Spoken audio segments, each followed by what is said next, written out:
আমাদের বলা হচ্ছে স্বরধ্বনির বৈশিষ্ট্য শনাক্ত করা। তো স্বরধ্বনির কি কি বৈশিষ্ট্য আছে, স্বরধ্বনি উচ্চারণ করার সময় আমাদের বাকযন্ত্রের যে ব্যবহার হয়, আমাদের জিভ আসলে কি সামনের দিকে আসছে না পেছনে যাচ্ছে নাকি মধ্যভাগে অবস্থান করতেছে, এই যে আমি কন্টিনিউয়াসলি কথা বলতেছি আমার ঠোঁটটাকে খুব বেশি প্রসারিত হচ্ছে নাকি গোলাকৃত হচ্ছে, এগুলো নিয়ে আমি এখন ডিটেলস আলোচনা করব। একটু মনোযোগ দাও, মনোযোগ দিতে হবে। দেখো যে আমাদের স্বরধ্বনি উচ্চারণের বৈশিষ্ট্যকে বিশ্লেষণ করলে আমরা প্রাথমিকভাবে তিনটা বিষয় জানতে পারি। কয়টা? তিনটা। কয়টা? তিনটা। এই বিষয়গুলো কি কি একটু দেখো। জিহ্বার অবস্থানের উপর ভিত্তি করে আমরা স্বরধ্বনির বৈশিষ্ট্যগুলো পাই। আমরা জিহ্বার উত্থানগত, অর্থাৎ সেটাকে উপরের দিকে উঠলো নাকি নিচের দিকে নামলো নাকি একটু সামনের দিকে আসলো নাকি একটু পিছনের দিকে আসলো, এই উত্থানগত পরিমাপের উপর ভিত্তি করেও আমরা আমাদের স্বরধ্বনির যে বৈশিষ্ট্যগুলো আছে সেগুলো নিয়ে আলোচনা করব।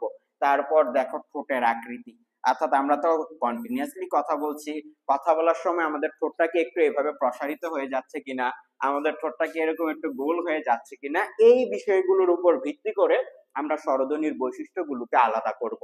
ঠিক আছে? তাহলে স্বরধ্বনির বৈশিষ্ট্যের জন্য আমরা কয়টি বিষয় নির্বাচন করেছি? তিনটি বিষয় নির্বাচন করেছি। একটা হচ্ছে জিহ্বার অবস্থান, সেটা কি সামনের দিকে থাকবে নাকি পেছনের দিকে থাকবে, আবার জিহ্বার উত্থানগত পরিমাপ সেটা কি উপরের দিকে থাকবে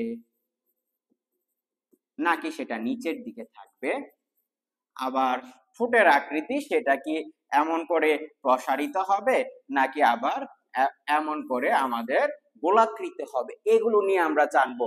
আমরা এগুলো জানার পর আমাদের বইয়ের যে 18 এবং 19 নম্বর পৃষ্ঠায় যে ডিটেলস দেওয়া আছে, যেগুলো আমাদেরকে করতে বলা হয়েছে, সেগুলো আমরা আজকে প্র্যাকটিস করার চেষ্টা করব।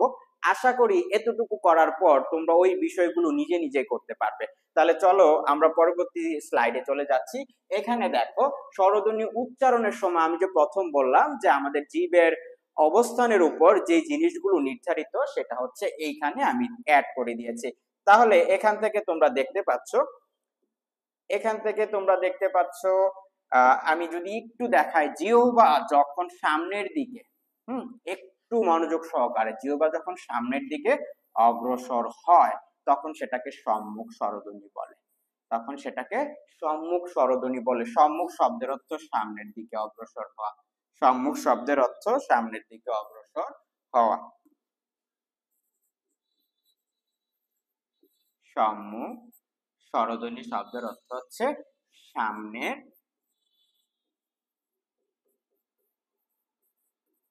দিকে। সম্মুখ তাহলে কি? সম্মুখ হচ্ছে সামনের দিকে। সম্মুখ কি? সম্মুখ হচ্ছে সামনের দিকে।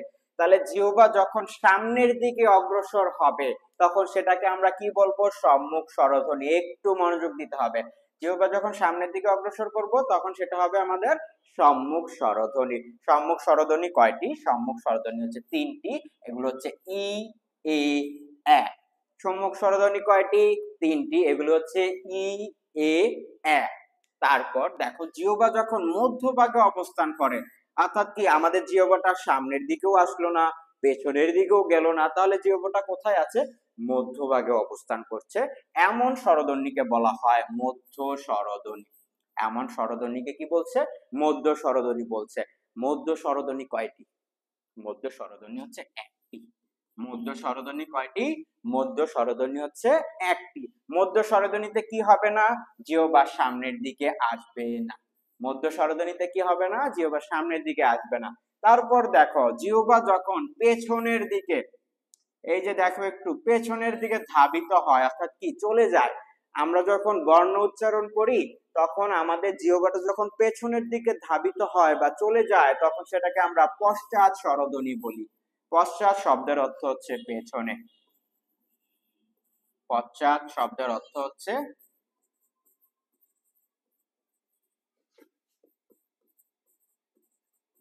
পশ্চাৎ শব্দের অর্থ হচ্ছে পেছনের দিকে। তাহলে দেখো এই যে একটা বিষয় যেটা নিয়ে আমরা হচ্ছে প্রায় যে 3 3 6 আর একটা 7, 7টা বর্ণ জিহ্বার কোথায় থেকে উচ্চারণ হচ্ছে, কোথায় উচ্চারণের স্থান, সেই বিষয়গুলো আমরা জেনে নিলাম। দেখো, জিহ্বা যখন সামনের দিকে অগ্রসর হয় তখন সেটা সম্মুখ স্বরধ্বনি, যখন সেটা মধ্যভাগে অবস্থান করে মধ্য স্বরধ্বনি, যখন সেটা পেছনের দিকে চলে যায় তখন সেটা পশ্চাৎ স্বরধ্বনি। আর সম্মুখ এবং পশ্চাতের শব্দের অর্থটা আমি এখানে দিয়ে দিয়েছি। সম্মুখ শব্দের অর্থ সামনের দিকে, পশ্চাৎ শব্দের অর্থ পেছনের দিকে। তাহলে দেখো, এই যে আমাদের বইয়ে যে জিনিসটা একটু কঠিন করে দেওয়া, সেটাকে আমরা একটু সহজতর করার চেষ্টা করছি। একটু সহজ করলে আমাদের জন্য বিষয়গুলো মনে রাখা সহজতর হয়ে যাবে। এখানে যে আমাদের বর্ণগুলো দেয়া আছে বা ধ্বনিগুলো দেয়া আছে, এই ধ্বনিগুলো আমরা উচ্চারণ করার মাধ্যমেও দেখে নিতে পারি যে আসলে এই বর্ণটা বা ধ্বনিটা আমাদের জিহ্বার পেছন থেকে উচ্চারণ হচ্ছে কিনা। যেমন তুমি ও উচ্চারণ করলে দেখবে যে অনিচ্ছাকৃত, তোমার অনিচ্ছায় ও উচ্চারণ করার সময় তোমার জিহ্বাটা পেছনের দিকে চলে যাবে। একটু প্র্যাকটিস করে দেখোই না। ই উচ্চারণ করার সময় দেখো তোমার জিহ্বাটা সামনের দিকে বেরিয়ে আসবে। দেখো, ই অর্থাৎ কি তোমার জিহ্বার যে অবস্থানে ছিল সেখান থেকে কিছুটা বাইরের দিকে চলে আসছে। ঠিক আছে, তাহলে আমরা কি কি পেলাম? স্বরধ্বনি উচ্চারণের সময় জিহ্বা যদি সামনের দিকে অগ্রসর হয় তাহলে সম্মুখ, মধ্যভাগে অবস্থান করলে সেটা মধ্য স্বরধ্বনি, এবং যদি পেছনে চলে আসে তাহলে সেটা পশ্চাৎ স্বরধ্বনি। এরপর আমাদের পরবর্তী যে টপিক আছে, তারপর দেখো যে স্বরধ্বনি উচ্চারণের সময় আমরা তো জানলাম জিহ্বা যদি সামনে পেছনে আসে বা মধ্যভাগে অবস্থান করে তাহলে সেটাকে সম্মুখ, মধ্য স্বরধ্বনি এবং পশ্চাৎ স্বরধ্বনি বলবে। যদি আমাদের জিহ্বাটা উপরে নিচে নামে, যদি আমাদের জিহ্বাটা মধ্যভাগে অবস্থান করে, তাহলে আমাদের এই স্বরধ্বনির নাম কি হবে? তাহলে একটু দেখো যে জিহ্বা যদি উপরের দিকে ওঠে, হ্যাঁ কোথায়, যদি উপরের দিকে ওঠে তাহলে সেটা উচ্চ স্বরধ্বনি। যদি উপরের দিকে ওঠে সেটা কি স্বরধ্বনি? উচ্চ স্বরধ্বনি। আমাদের জিহ্বা কথা বলার সময়, বর্ণ উচ্চারণ করার সময় বা ধ্বনি উচ্চারণ করার সময় যদি উপরের দিকে ওঠে তখন সেটা হবে আমাদের উচ্চ স্বরধ্বনি। তাহলে উপরের দিকে উঠলে কি?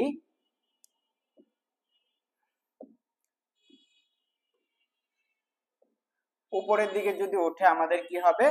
উচ্চ স্বরধ্বনি হবে। উপরের দিকে যদি আমাদের জিহ্বা উঠে যায় উচ্চ স্বরধ্বনি হবে। এই যে এই দুইটা বর্ণ উচ্চারণ করো, ই, ও, এগুলো উচ্চারণ করো।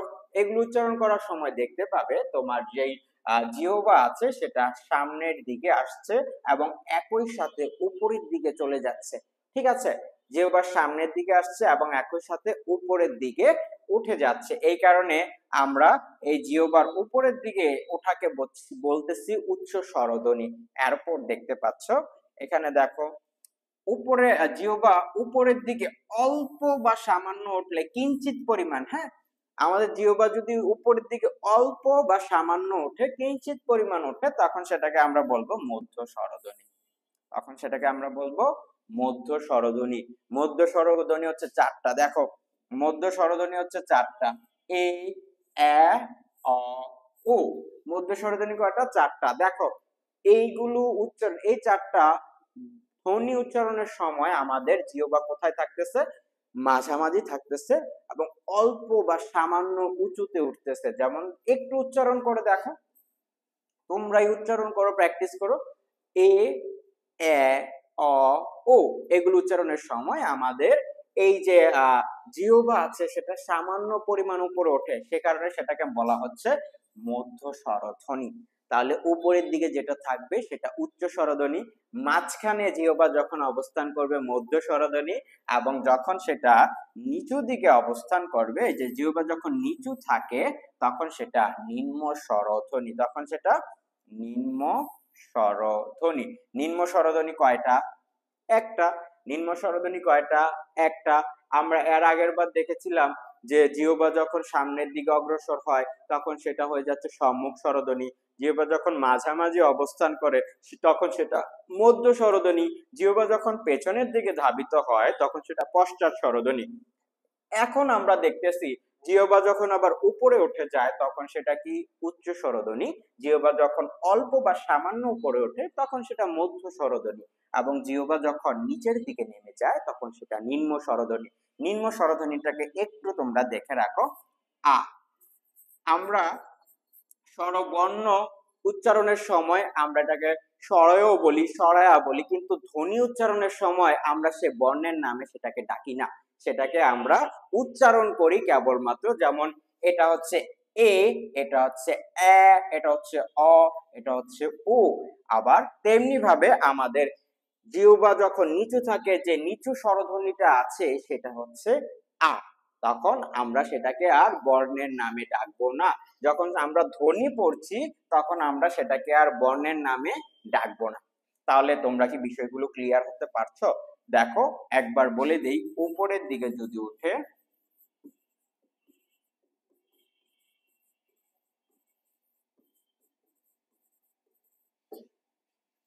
সেটা হবে উচ্চ স্বর ধ্বনি। যদি অল্প সামান্য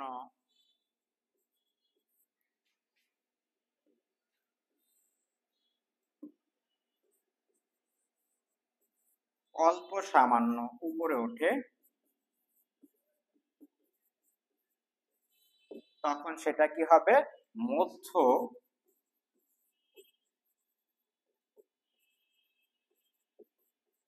স্বরধ্বনি। আবার যখন এটা নিম্ন অর্থাৎ নিচু থাকবে জিহ্বাটা, তখন সেটা হবে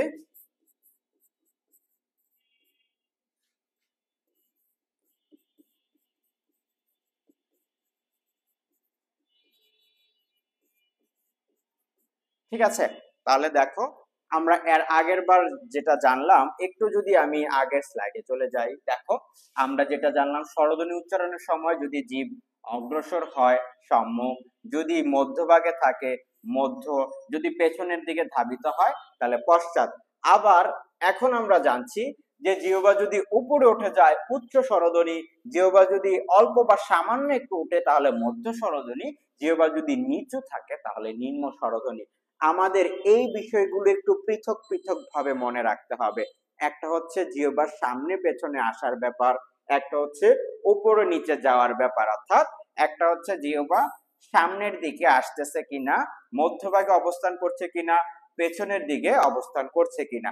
আরেকটা হচ্ছে জিহ্বা উপরের দিকে উঠছে কিনা, একটু উপরে উঠছে কিনা, অথবা নিচের দিকে থাকতেছে কিনা। এগুলোর উপর ভিত্তি করে আমরা আমাদের স্বরধ্বনি গুলোকে আলাদা আলাদা করতে পারি, আমরা স্বরধ্বনির উচ্চারণের স্থানকে ডিটেক্ট করতে পারি।